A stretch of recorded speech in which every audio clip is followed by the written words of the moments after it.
Hey guys, it's Gary. Welcome back to Thrifty in OKC. If you are just joining me, I am a reseller, part-time reseller, avid thrift store junkie who buys things for her house and her family, but also loves to buy things to sell. So today I am going to do a little jewelry video for you. If you've been watching, you know I have been buying a lot of jewelry lately.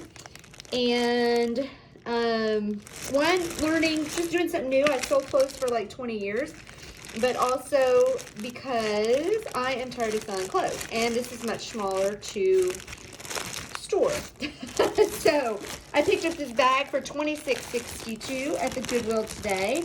I'm going to go through it and see what I find. I'm not going to do that on camera because there is a lot of beads in here, and see what all we've got, and then I'll come back and let you know what I found. That is really pretty right there. So one of the things I do when I buy a bag, we like to see kind of what's been put out new in the case. We have a Goodwill somewhat in our neighborhood, and so we're pretty familiar with what's in the case and when they update it, because we go quite a bit. And so today they had a lot of vintage jewelry in the case, and I'm hoping that there is some vintage in here. There are just a lot of beads, as you can see, and there are some bags of beads.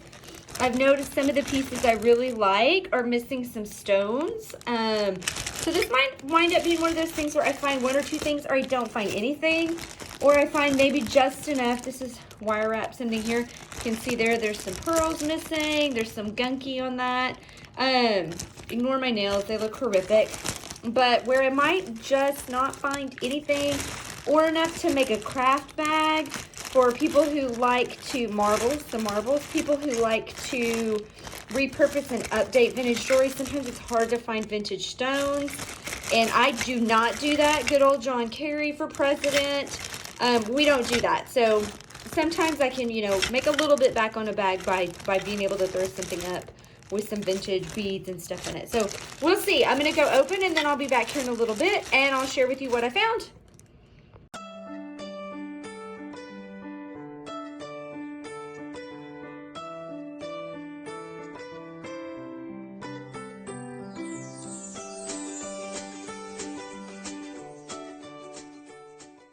Okay, so I have gone through the bag and have pulled out what I am going to keep.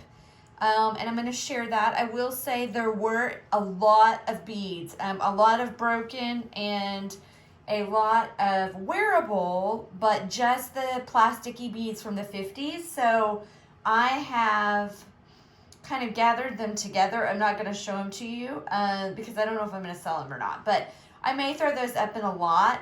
I did decide on the ones that are damaged. I am not going to lot those up, only because I'm lazy and I have a ton of other stuff to list that can get me more profit than those can.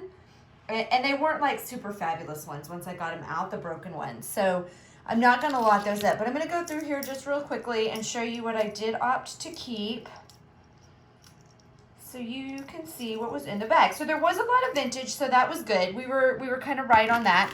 So this is just a little necklace here. I really like these stones. They kind of have a robin's egg look to them. And this is adjustable. It did not have a maker's mark, but I can throw this up in my Etsy shop. And I feel like because of the color of the stones, somebody would snatch that up. Kept that one. I also found in there, I didn't seal that one, this one, these two little coral birds, and they are stamped on the back. I don't really have those in the center there, but kind of move back so you can see them. And I'm going to go ahead and clasp this one. Well, I can show you the coral mark is there.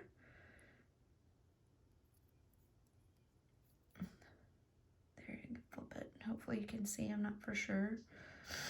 It's pretty small little mark, but most coral pieces are marked. So I haven't done any research on these, so I can't really tell you what the price points would be. But there are coral collectors, so I'll just have to see what those are like. I kept this out. I don't know. I may change my mind on listing this. It's just a bracelet. It's kind of goldish on the back and then silvery on the top. And I'm not really sure. I'm not loving my light looking at this. Let me see if I can move that a little bit. I'm not really sure if it's not silver. We did test it for silver. Not magnetic, but not silver. And the stones are kind of like a matte feel. They almost feel like leather, which they're not. So, I mean, I liked it. I may keep it for myself because it definitely has a Southwest vibe to it, but I might change my mind. I can't say for sure that I'm going to sell it. Depends again on what I have in the queue. So I have found these really cool cufflinks here. I usually will put cufflinks together in a lot, and I have a bag I'll throw these in there with. They are not, unless they're really spectacular, they're kind of a pain to try to sell. They'll sit for a while sometimes. So I also kept these little guys out. They are marked sterling. So I thought those were pretty little hooks. And they did test positive for sterling as well. Never just trust the mark. Now this was an odd piece. This actually tested positive for sterling. I could not find a stamp anywhere, but it could be wire wrapped. So we did the acid test on this. I'm not sure if somebody bought the cuff and then wire wrapped it. I don't know that it's something that I personally would love, but I have learned that I don't have to love everything. Everybody has different taste. So it is a heavy silver bangle. That could be because of the copper wiring. So not for sure if, again, that was upcycled by somebody or if it came like that. Kept out this little pin here. It is not silver, doesn't have a mark, and it is magnetic, so we didn't need to test this one. But I still thought that was a cool statement. Would be really cool under a collar for like an 80s look. This looks like a little bit newer brooch. Apparently I did not feel like clipping any of these. Doesn't have a mark on the back. I'll throw this. Oh no, that's not missing. I thought that was missing a pearl. I did have a lot of pretty cool brooches that were missing some stones. Again, I don't repair, so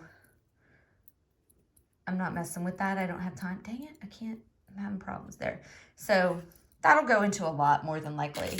I've rarely ever passed up a brooch unless it's just missing stones. I love giraffes. I thought this was a really nice pin / brooch, whichever you prefer. It did not have a maker's mark that I have found. I have looked everywhere because I feel like this one is really cool, but it seems strange that it would not have a maker's mark, but I didn't see one. So this is another little wire wrap piece. May have been by the same person who did the bracelet. Again, unless it's damaged, I almost keep all my brooches. I just love brooches. I think they're so cool. I hope they make a big comeback. I know a few years ago they did, and I loved that. This one is a Sarah Coventry. You don't find a lot of Sarah Coventry that goes for big money, but it is a brooch, so I will keep it and lot it up, maybe in a Sarah Coventry lot. This is an older Brighton style bracelet. It does have the B on the leather here. I do pretty well with Brighton in the older styles, even though they're not real silver, so they will tarnish. They're kind of, to me, like old Coach, like people who really like the older Coach style versus the newer Coach style. There are people who are big fans of the older Brighton.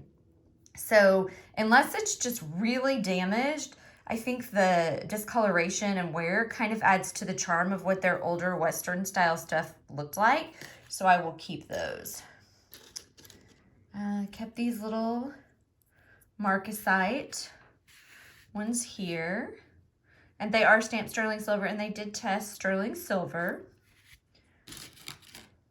Now these were interesting find. This is why I hoard things. So I have had, these are little sparkledy Eastern Star. I'm going to move these up. I think they're the Eastern Stars, what I identified previously. They, I have a brooch that matches these that I've had for forever that I was going to list. And I think it's funny that I have just not gotten to it because then I got these. And they're the exact same like rhinestone star. There's no maker mark on the back. But now I can lot these up in a set.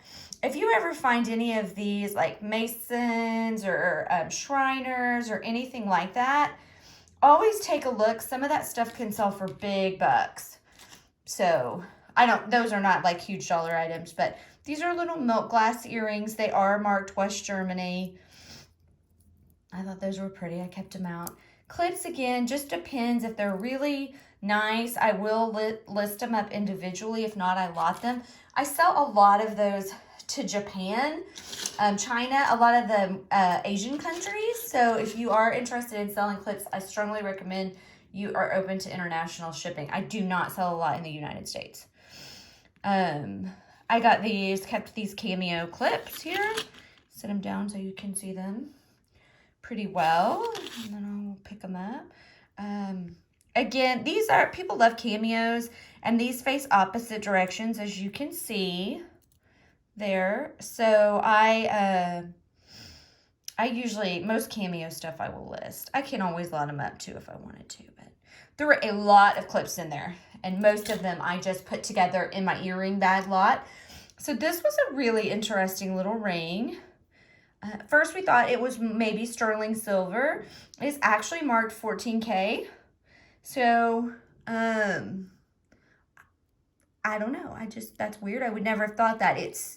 It looks like sterling silver to me. So that one kind of surprised me. We'll have to do a little further investigation on that. I mean, it could be 14K white gold. This here, I don't know that everybody would have kept. And it may be one that does not get listed.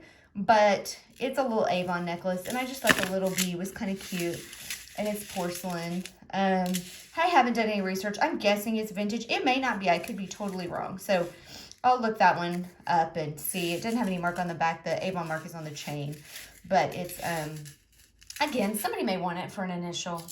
We'll see. That one could get put to the back burner. This is broken, but I actually kept. I will cut the side off of the other one of these right here so it's even. And then I will sew that onto like a sweater or something around the neck.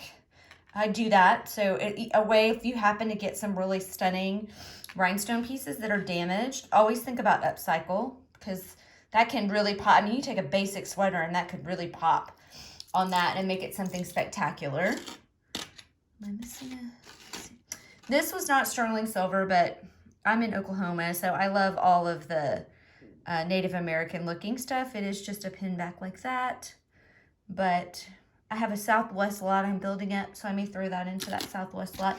This is a sweater clip that looks like it was upcycled out of some clip-on earrings, but I wanted to remind myself to share with you guys. Somebody had posted in one of the groups I was in, maybe the Texas Gals Jewelry Lovers, but that these make awesome mask holders, so you can clip these on the back of the elastic parts of your mask, and when you take it off, it'll hold it in place. And I thought, well, that's a really good idea. I don't know if this one's long enough, and I haven't tried it, but I thought that was a cool idea. I get a lot of sweater clips, so just something else you can do with them. I'm always looking for things to do with stuff instead of getting rid of it. And then I'm down to my last two here. So I got a couple of pair of earrings. These are some sterling silver marked. They definitely need to be cleaned, probably an onyx stone. I can't say for sure. I'm not great with stones. I'm still learning. See that 925 stamp there on the back, hopefully. And then I also got these butterflies, which I do really like these. They look like they've got an opal stone in there. Again, super dirty. I have not cleaned them. I will have to do that at some point before I list them, obviously. So these did test as sterling. Again, just a strong warning, just because something is marked 925, because we have bought pieces that are marked 925 and then got them home and tested, and they are not. It happens all the time. Same with gold, just be cognizant of that. So hopefully you can see those. Those are probably one of my favorite pieces in the box. So anyway, that kind of shows you a little bit of what I got out of the box. Again, nothing earth-shattering, but plenty to make back the money that I put into, I say box, it was a bag, into the bag that I got. So if you enjoyed the video, please give me a thumbs up. Leave a comment down below, especially if you know anything about anything that I've shown. I am always anxious and eager to learn. If you saw anything you might be interested in, feel free to reach out to me. My links are in my description of the video, so you can see where I sell all of my treasures. And if you are interested in seeing more haul videos or getting some reseller tips, please subscribe. I really appreciate you guys watching. Hope everybody has a great week, and we'll see you next time. Thanks. Bye.